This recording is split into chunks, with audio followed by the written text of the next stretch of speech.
Inclina tu oído, Señor, escúchame. Salva a tu siervo que confía en ti. Piedad de mí, Señor, que a ti te estoy llamando todo el día. Salmo 85. Bienvenidos, hermanas y hermanos, a esta nueva emisión de su programa Crecer Juntos, aquí en Radio Anglicana. Si recuerdan, el programa anterior terminábamos con una cita de Segunda Reyes 17:7-23, que decía así: Esto sucedió porque los israelitas pecaron contra el Señor su Dios, que los había sacado de Egipto. Se fueron tras dioses inconsistentes y adoraron a todos los astros del cielo. Pues bien, hermanas y hermanos, Israel se derrumbó a causa de la idolatría. Abandonó al Dios de la vida para servir a los ídolos de muerte. La perversidad de la idolatría no consiste en adorar imágenes de piedra o madera, sino en entregar la vida a lo que simbolizan los ídolos. Los israelitas adoraron, decía la cita de Segunda Reyes, a todos los astros del cielo, es decir, el sol, la luna y las estrellas. El sol simboliza el poder. El idólatra no se inclina solo ante un astro, sino que pretende hacerse con el poder que simboliza. La luna, que cambia de cara cada noche, encarna la apariencia. El adorador de la luna es el soberbio que muestra un rostro distinto según le convenga con tal de alcanzar sus intereses. El número incontable de estrellas representa el afán de tener más y más cosas, sabiendo que por muchas que se posean, nunca quedará colmada la ambición humana. La idolatría, pues, consiste en el afán de poder, el ansia de tener y el deseo de aparentar. La idolatría que provoca la opresión de los pobres agostará a Israel hasta la muerte, dirá Amós 7:17. Pero en la profecía de Amós permanece todavía un rasgo que amarga aún más el error de entregar la vida a los ídolos: la vana esperanza en el día del Señor. Amós 5:18-20. El culto del santuario de Betel infundía a los fieles la falsa ilusión de la inminente llegada del día del Señor. Afirmaban que un día aparecería Dios en medio de su pueblo y, como por arte de magia, proporcionaría a todos la felicidad y acabaría con la indigencia. El día del Señor ofrecía a los pobres una falsa esperanza en la oscuridad de su miseria y permitía a los opresores acallar con esa fingida promesa el clamor de los pobres. Amós desenmascara el último bastión del culto falaz. El día del Señor, en contra de lo que piensen secretamente los poderosos, vendrá, pero no será para ellos un día de luz, sino de oscuridad. El día del Señor será tinieblas y no luz, dice Amós 5:20. El día del Señor, que anuncian los ricos a los pobres para callar su dolor, ciertamente llegará, pero servirá para aniquilar el poder de los fuertes adquirido sobre la opresión de los humildes y devolverles a estos la libertad que les fue robada. El clamor de los pobres del reino del sur, que sufrían la opresión de los opulentos de Samaria, llegó a oídos del Dios de la misericordia. El Señor suscitó al profeta Amós para que proclamara la exigencia divina de justicia social. La voz de Amós no tuvo eco en el corazón de los ricos, aunque les ofreciera el perdón de Dios y les empujaba a vivir la solidaridad con los pobres. Pero la palabra de Amós no cayó en saco roto. Afirmó con tesón que el deseo de Dios es la justicia y que sus preferidos son los pobres. Anunció el fin de la corrupción y de la riqueza robada al sudor de los débiles. El mensaje de Amós es muy claro. Un sistema social basado en la explotación no tiene capacidad de sobrevivir. Solamente la solidaridad tiene futuro, porque en la lucha por la solidaridad y la justicia late la intervención de Dios en la historia humana. El tiempo que nos corresponde vivir presenta aspectos concomitantes con la época de Amós. Muchos hombres y mujeres del sur huyen de las miserias desesperadas para recomenzar su vida en las tierras del norte. Igual que en vida de Amós, los habitantes del sur, de Judá, emigraban al norte, a Israel, para poder sobrevivir. Depositaban su confianza en la acogida fraterna, pues los moradores de Judá e Israel creían en el mismo Dios. Pero los emigrantes topaban con la ostentación de los palacios revestidos de marfil y la explotación de la clase dirigente. Aquella sociedad opulenta se quebró aplastada por el peso de la soberbia y la codicia de su dinero. Y sucederá, hermanas y hermanos, lo mismo con la nuestra. La voz de Amós denunciaba la injusticia, exigía la solidaridad, permanecía al lado de los pobres y reclamaba la conversión. Nuestro Dios exige justicia social y sus entrañas de misericordia mantienen la esperanza de que optemos por la solidaridad en el tiempo de globalización que nos corresponde vivir. Pues bien, hermanas y hermanos, hasta aquí termino con Amós. Les quiero presentar a otro profeta, al profeta Oseas. Si Amós lo definíamos como el profeta de la justicia social, a Oseas lo vamos a definir como el profeta de la misericordia de Dios. Y vamos a emplear lo que nos queda de programa pues para situar un poquillo el personaje, ¿vale?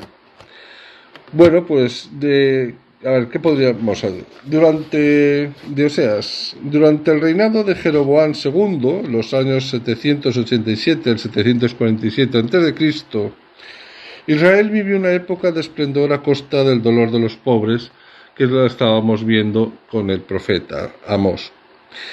El Señor escucha siempre el clamor de quien pide auxilio y por eso envió a estos dos profetas. Amós, que lo hemos estado conociendo y lo hemos sentado a nuestra mesa durante estas semanas, proclamó mediante su palabra la exigencia divina de la justicia. Y Oseas, que comenzamos hoy, manifestó con el testimonio de su vida la intimidad de Dios. El Señor no es ajeno, nunca, al dolor humano, sino que acoge con entrañas de misericordia a quien se cobija en él.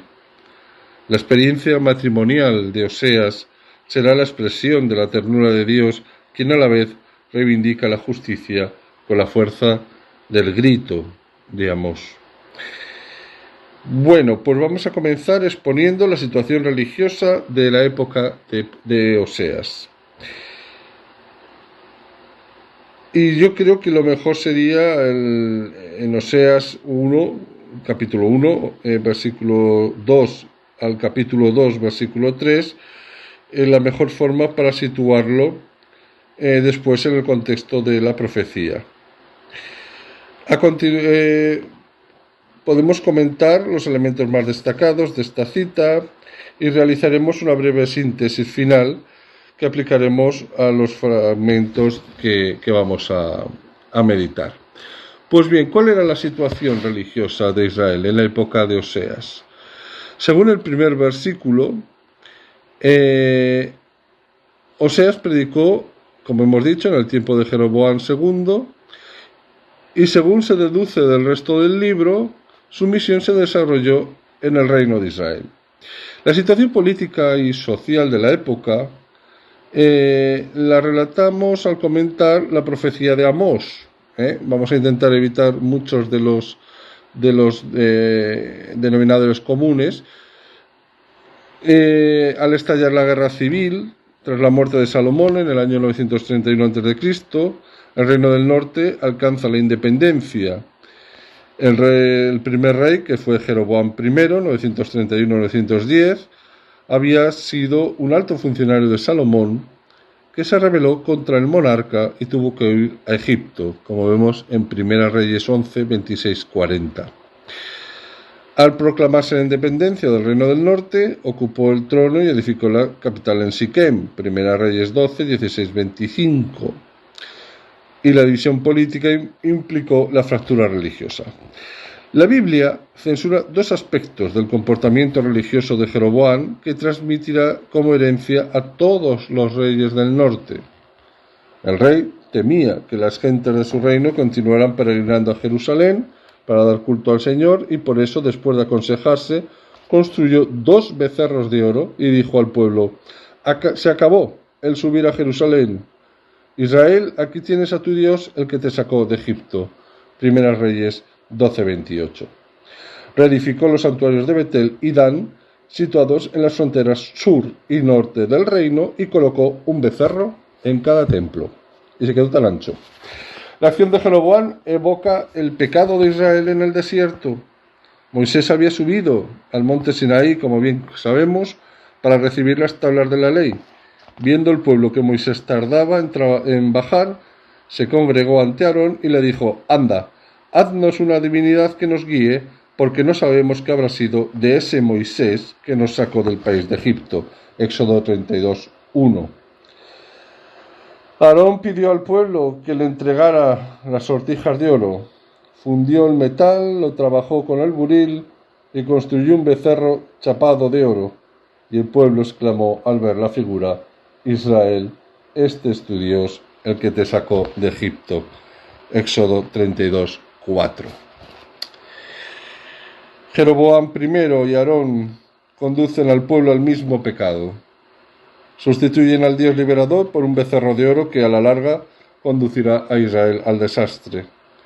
Los israelitas fundamentaban la autenticidad de Yahvé en su capacidad para intervenir en la historia. No en vano, el credo del pueblo hebreo reposa en la certeza de la actuación de Dios en los acontecimientos humanos. Los egipcios nos maltrataron, entonces clamamos al Señor, y el Señor nos sacó de Egipto con mano fuerte y brazo poderoso. Deuteronomio 26, 6, 8. Nos quedamos aquí, hermanos, como introducción al profeta Oseas. Bueno, ha sido un poquito así, a trancas y barrancas, pero bueno, vamos a tener tiempo, si Dios quiere, y nos explayaremos con este buen profeta que nos va a presentar y nos va a plasmar esa misericordia de Dios. Lo dejamos aquí. Se despide de ustedes el presbítero Francisco Javier Izquierdo, de la Comunidad Apostólica Fronteras Abiertas, que peregrina en Zaragoza, España, y les pido que se unan conmigo una vez más en esta oración al Señor. Oh Dios, que unes los corazones de tus fieles en un mismo deseo. Inspira a tu pueblo el amor a tus preceptos y la esperanza en tus promesas, para que en medio de las vicisitudes del mundo nuestros corazones estén firmes en la verdadera alegría. Por Jesucristo nuestro Señor. Amén.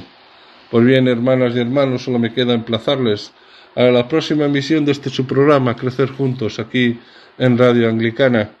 Y no olviden que todo es gracia.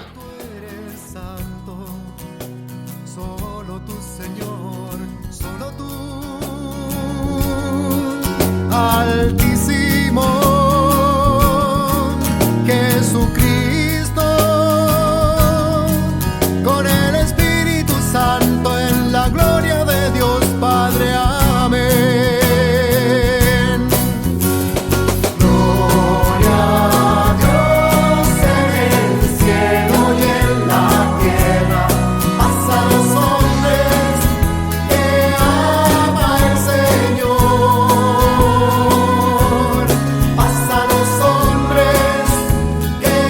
Usted está en sintonía de Radio Anglicana, transmitiendo vía internet en www.radioanglicana.es. También puede escucharnos en su dispositivo móvil, descargando nuestra aplicación para Android e iOS. Radio Anglicana, la voz de la Iglesia. Jóvenes de toda la tierra, cantad y anunciad con nosotros por las sendas del mundo la buena noticia